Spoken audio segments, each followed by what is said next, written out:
Ci siamo, si ritorna al Mugello in questo giro di boa della Pirelli Cup. Dopo le prime 2 gare di Misano, mi ritrovo in vetta al campionato con parecchi punti di vantaggio. La situazione potrebbe sembrare perfetta, al contrario del National, ma proprio qui, sul tracciato toscano, sono tornati più agguerriti che mai Bernardi e Terziani. Come se non bastasse, una nuova wildcard direttamente dal CIV ha deciso di usare questa gara per allenarsi in vista di Imola, Andrea Mantovani. La qualifica ci ha visto stampare 2 tempi stellari, nonostante i 36 gradi d'aria, 1.51.9 e 1.51.7, con pneumatici da gara. Sembra che sarà una lotta a 2, ma come avete visto nelle ultime gare, può succedere di tutto.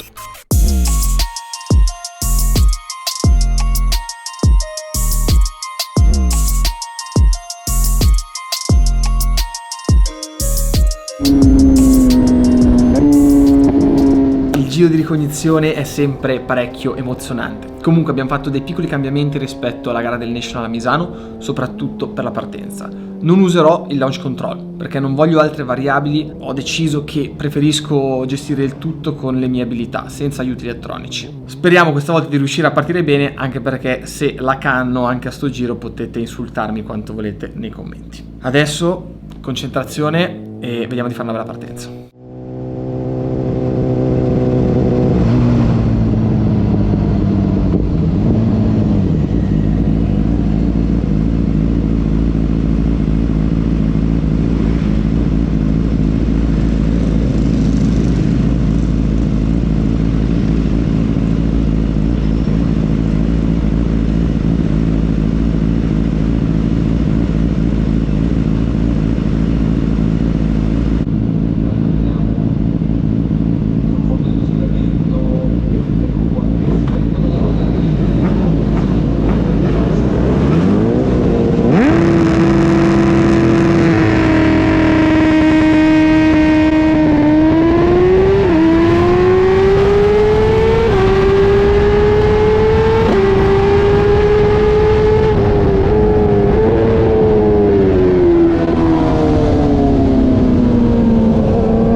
Ragazzi, non potevo fare la partenza della vita alla prima occasione, diciamo però che ho limitato i danni. Ho subito risorpassato il secondo e adesso sono già alla caccia di Mantovani, che però con queste 2 curve fatte davanti è già a un secondino, secondo me 1,5 secondi.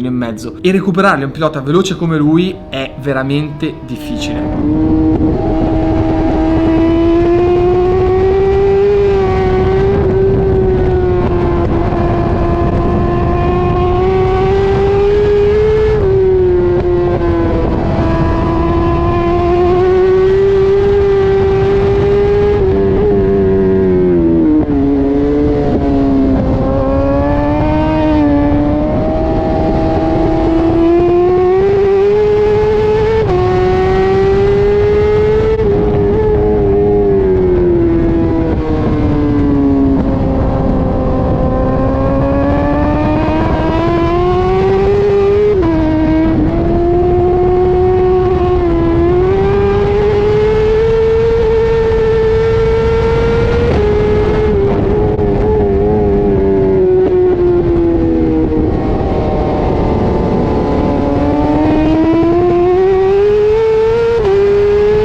Pensavo fosse più complicato raggiungere Mantovani, invece probabilmente è veramente in crisi con la sua moto, perché lo vedo è lì che si muove tanto, è lento negli inserimenti, probabilmente per l'elevatissima temperatura che c'è al momento. Siamo sui 36 gradi d'aria, veramente non si respira e anche le moto e le gomme fanno tanta fatica. Quindi cercherò subito di sfruttare l'occasione, sono veramente veloce tra Biondetti e Bucine, se riuscirò a prendere la scia bene in fondo al dritto proverò la staccata e successivamente tenterò il giro record per andarmene via, perché il corpo a corpo con Andrea non è mai bello.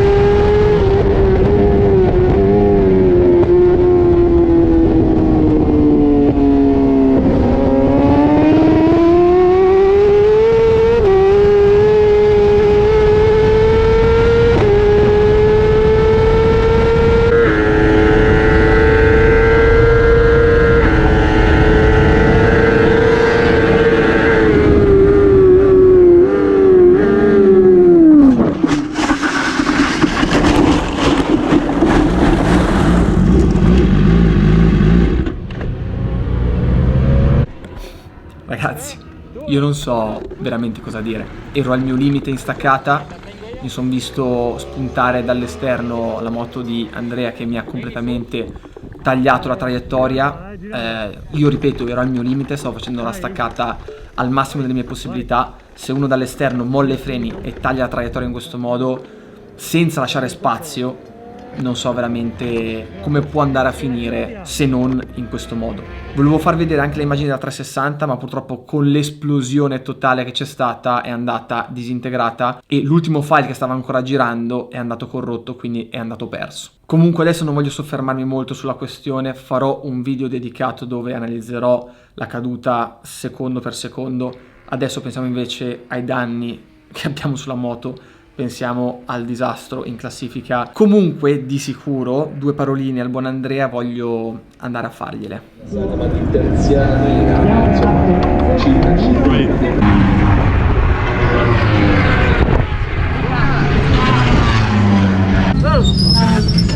Come stai? No, ma io bene, adesso. Oh, stai calmo un attimo. Tu cosa c'hai nel cervello? Tu sei coglione. Tu sei coglione. Cos'hai nel cervello? Andrea, cos'hai nel cervello? Ti ero di fianco. No, no, io ti ero di fianco. Mi hai tagliato la strada, mi hai fatto ammazzare a 200 all'ora. Sì, Andrea, sì, perché un conto è essere corretti e battagliare correttamente. Un conto è essere in malafede o essere completamente pazzi. Tu hai mollato i freni all'esterno. Tu hai mollato i freni all'esterno. No, e mi hai tirato via la ruota davanti. Ma allora Luca, guarda, Basta. Tu non ragioni mentre vai e basta.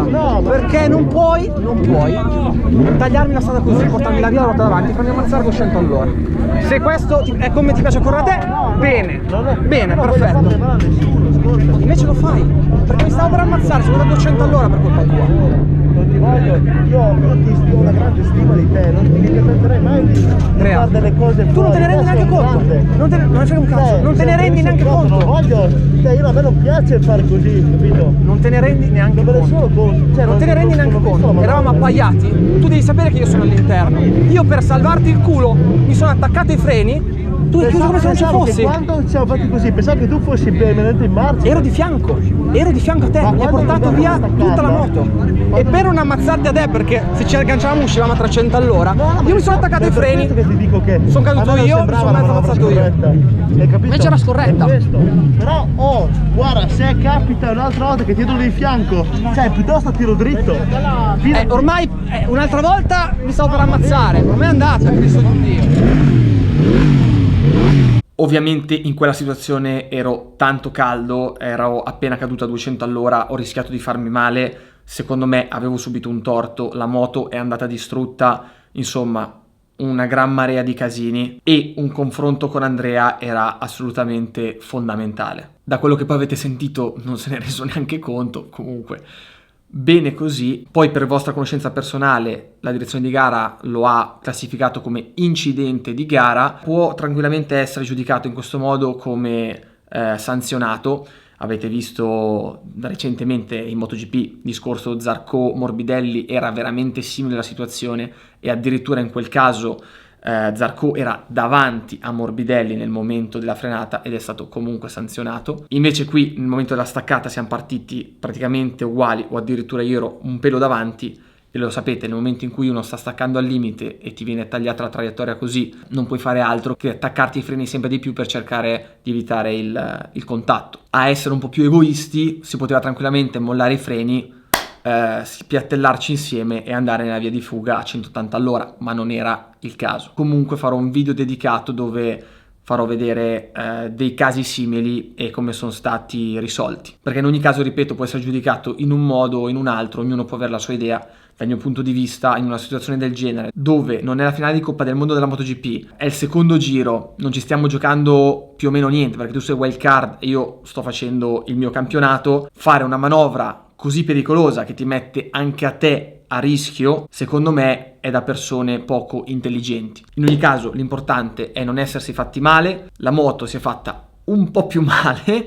e sarà veramente un casino metterla a posto in così poco tempo. Comunque, poche storie. Stasera il team dovrà fare un gran lavoro per rimetterla a posto. Speriamo che sia tutto a posto domani, perché lo sapete, il filo tirato, la connessione, il connettore messo su male, la polvere che è entrata dentro dappertutto, la ghiaia, ci sono 1 miliardo di variabili in più che potrebbero creare casino per gara 2 domani. Questo è, stringiamo i denti, non perdete assolutamente gara 2 perché sarà una bomba. Come al solito, se non siete ancora iscritti, iscrivetevi al canale. Se lo siete già, attivate la campanellina. Gas, e ci vediamo al prossimo video.